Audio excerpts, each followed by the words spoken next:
ఘట్కేసర్లో ఘోరం చోటు చేసుకుంది. రైలు క్రింద పడి ప్రాణాలు తీసుకున్నారు భార్య భర్త. మృతులు పెద్దాంబర్పేట్ పరిధి కుంట్లూరులో నివాసం ఉంటున్న రవి శిరీష్గా గుర్తించారు. స్వస్థలం వరంగల్ జిల్లా పాపయ్యపేట గ్రామంగా తెలుస్తోంది. అయితే అసలు మృతికి గల కారణాలు ఏంటి అన్నదానికి సంబంధించి ఇప్పుడు విచారణ సాగుతున్నట్లుగా తెలుస్తోంది. ఇద్దరు భార్య భర్త అదిగో మీకు స్క్రీన్లో కనిపిస్తున్నారు. వారిద్దరూ రైలు కింద పడి ప్రాణాలు తీసుకున్నట్లుగా తెలుస్తోంది. ఆ ఘటన గురించి తెలిసిన తర్వాత ఆ చుట్టుపక్కల వాళ్ళందరూ కూడా నిర్ఘంతపోయి వాళ్ళ ఇంటి దగ్గరికి వచ్చి ఏం జరిగిందో అని విచారిస్తున్నటువంటి తీరు, శోకసంద్రంలో మునిగిపోయినటువంటి తీరు కనిపిస్తుంది. మరోవైపు ఎవరైతే చనిపోయారో వాళ్ళిద్దరికి సంబంధించి ఇద్దరు పిల్లలు కూడా ఉన్నట్లుగా తెలుస్తుంది. ఇద్దరు చిన్న పిల్లలు, ఇద్దరు బాబులు ఉన్నట్లుగా తెలుస్తోంది. ఈ నేపథ్యంలో అసలు ఏం జరిగింది అనే డీటెయిల్స్ తెలుసుకునే ప్రయత్నం చేద్దాం. నిర్మల జాయిన్ అవుతున్నారు మా ప్రతినిధి, సురేష్ జాయిన్ అవుతున్నారు మా ప్రతినిధి. సురేష్ని అడిగి డీటెయిల్స్ తెలుసుకుందాం. సురేష్, ఏం జరిగింది? భార్యాభర్త ఎందుకు ఇంత దారుణానికి ఒడిగట్టారు? సాయంత్రంలో ఏదైతే రైలు కింద పడి దంపతులు అయితే రవి శిరీష్ అయితే గుర్తించారు. వీళ్ళు పెద్దంబర్పేట పరిధిలోని కుంటూరులో ఉంటున్న పరిస్థితి. సో స్వస్థగా వాళ్ళ నేటివ్ ప్లేస్ వచ్చి మాత్రం వరంగల్ జిల్లా పాపయ్యపేట గ్రామం అని చెప్పి చెప్తున్నారు. సో పొద్దున గాంధీ హాస్పిటల్కి ఏదైతే డెడ్ బాడీ నుంచి తీసుకొచ్చిన పోస్ట్ మార్టం నిమిత్తం తీసుకొచ్చిన సందర్భంలో కూడా ఆర్టీ టీం వాళ్ళ బంధువులు కూడా అడిగే ప్రయత్నం చేసింది. వాళ్ళ బంధువులు కూడా మృతికి సంబంధించి ఏం మాట్లాడలేకపోయారు. సో మృతికి సంబంధించి అనవాళ్ళు ఉన్నట్టు కూడా వ్యక్తమవుతున్న పరిస్థితి. సో ఇద్దరు యంగ్ కపుల్, సో ఇద్దరు మగపిల్లలు కూడా ఉన్నారు. అసలు ఏంటి మరి ఆర్థిక కారణాలు ఉన్నావా, లేకపోతే ఇంకేమన్నా కుటుంబ కలహాలా? ఇద్దరు వెళ్ళి రైలు పట్టాల మీద పడి చనిపోవడం మాత్రం చాలా తీవ్రంగా కలిసిస్తున్న విషయం. సో స్థానికులు కూడా చెప్తుంది ఏంటంటే చాలా జెన్యూన్ గా ఉంటారు, అందరితో సరదాగా అందరికీ కలుపుగోలుగా ఉండే భార్యాభర్తలు ఒకటేసారి చనిపోవడం కూడా చుట్టుపక్కల వాళ్ళ స్థానికులు కూడా జీర్ణించుకోలేని పరిస్థితి. సో కొద్దిసేపటి క్రితం డెడ్ బాడీని కూడా పోస్ట్ మార్టం అయిపోయిన తర్వాత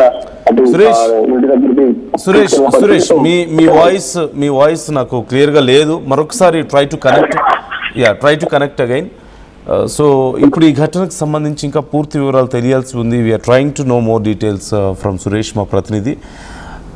కాకపోతే ఇప్పుడు వాళ్ళ ఇంటి దగ్గర ఉన్నటువంటి పరిస్థితి మీకు కనిపిస్తుంది. అదిగో ఆ ఇంటి దగ్గరే ఆ కుటుంబ సభ్యులు గుండెలు పగిలేలా రోధిస్తున్నటువంటి ఘటన మీకు కనిపిస్తుంది. ప్రాణాలు కోల్పోయిన ఆ భార్యాభర్తల ఫోటోని నేను మీకు చూపిస్తున్నాను. వాళ్ళిద్దరే అక్కడ మీకు కనిపిస్తున్న భార్యాభర్తలే రైలు కింద పడి ప్రాణాలు కోల్పోయినట్లుగా తెలుస్తుంది. ఇద్దరు చిన్న పిల్లలు కూడా ఉన్నారు వాళ్ళకి. ఒక్కసారి అక్కడ పరిస్థితి ఏంటో, వాళ్ళ ఇంటి దగ్గర పరిస్థితి ఏంటో ఒకసారి చూద్దాం. నా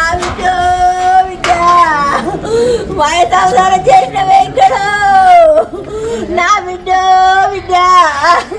ఐదేళ్ళ ముందు కాదే బిడ్డ, నువ్వు ఇల్లు మరి ఐదేళ్ళ పోయిరు, ఇద్దరు ఎందుకు పోయిరు? నా బిడ్డ ఇక్కడ, నా బిడ్డ సంసారం చేసినవే ఇక్కడ, నా బిడ్డ. Again Suresh is ready with us. Suresh, it was not clear మీ వాయిస్ ఇంతకు ముందు. మరొకసారి చెప్పండి, అసలు ఏం జరిగింది? వాళ్ళు ఎందుకు ఇంత ఘాతుకానికి పాల్పడ్డారు? హలో, సురేష్ చెప్పండి. ఏదైతే వరంగల్ జిల్లా సంబంధించి పాపయ్యపేట స్వగ్రామం తెలిసింది. బట్ పెద్దంపర్పేటలోని కుంట్లూరు దగ్గర వీళ్ళైతే ఉంటున్నారు. సో రవి శిరీషగా డెడ్ బాడీని అయితే గుర్తించారు. పొద్దున గాంధీ హాస్పిటల్ దగ్గర కూడా ఏదైతే పోస్ట్ మార్టం సంబంధించి ఆ డెడ్ బాడీని తీసుకొచ్చిన సందర్భంలో కూడా మన ఆర్టీవీ టీం కూడా వాళ్ళ బంధువులతో మాట్లాడించే ప్రయత్నం చేసింది. బట్ బంధువులు ఎవరు కూడా మాట్లాడడానికి ప్రయత్నించలేదు, మాట్లాడడానికి నిరాకరించిన పరిస్థితి.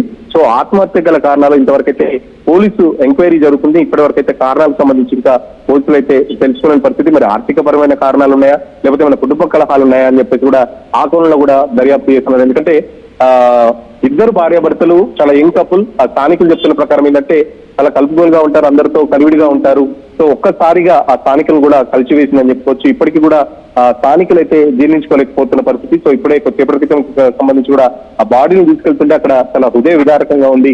ఆ భార్యాభర్తలకు సంబంధించి మగపిల్లలు వాళ్ళు కూడా చాలా చిన్న ఏజ్ లో ఉన్నారు.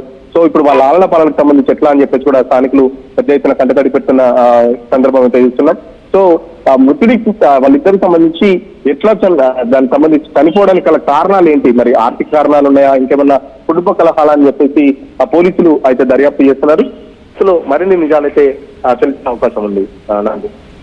Right thank you Suresh, thanks for the details. So ఇప్పటికీ డీటెయిల్స్ తెలియడం లేదు, కనీసం వాళ్ళు ఎందుకు ఇంత ఘాతుకానికి పాల్పడ్డారు అనేది.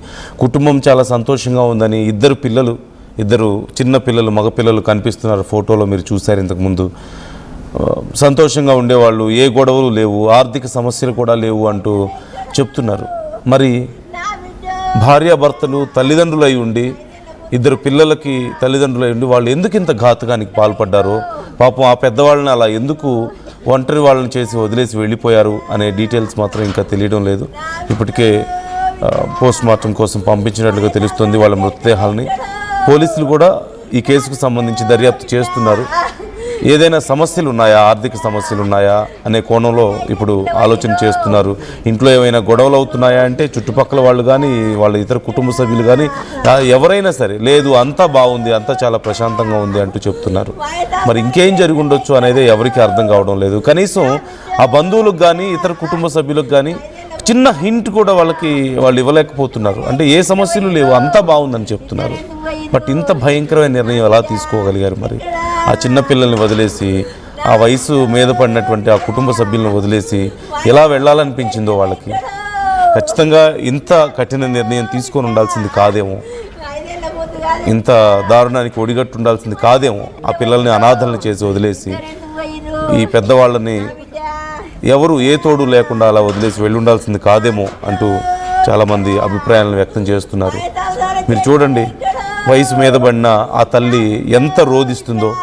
ఆ ఇంటి గేటు పట్టుకొని ఆ ఇంట్లో ఉన్న తమ కొడుకుని, తమ కోడల్ని చూసుకోవడానికి ఎందుకు ఇలా నన్ను వదిలేసి వెళ్ళిపోయారు అంటూ గుండెలు బాదుకుంటూ ఏడుస్తుంటే, ఆ చుట్టుపక్కల ఉన్న వాళ్ళు ఎవరు ఆమెను ఓదార్చలేకపోతున్నారు, ఏమి సమాధానం చెప్పలేకపోతున్నారు. ఏమని చెప్పగలుగుతారు వాళ్ళైనా? ఇంత అన్యాయం చేసి ఎందుకు వదిలి వెళ్ళిపోయారు నన్ను అని చెప్పి ఆ తల్లి ఏడుస్తుంటే ఏం సమాధానం చెప్పగలుగుతారు? మరొకసారి అక్కడ ఉన్న పరిస్థితిని మీరు చూడండి. అండ్ ఈ అంశానికి సంబంధించి మీ అభిప్రాయాలు ఏంటి? కామెంట్ చేయండి.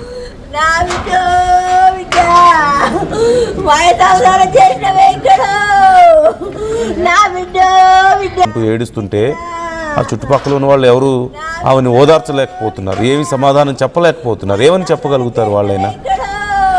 ఇంత అన్యాయం చేసి ఎందుకు వదిలి వెళ్ళిపోయారు నన్ను అని చెప్పి ఆ తల్లి ఏడుస్తుంటే ఏం సమాధానం చెప్పగలుగుతారు?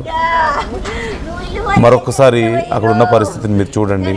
అండ్ ఈ అంశానికి సంబంధించి మీ అభిప్రాయాలు ఏంటి? కామెంట్ చేయండి.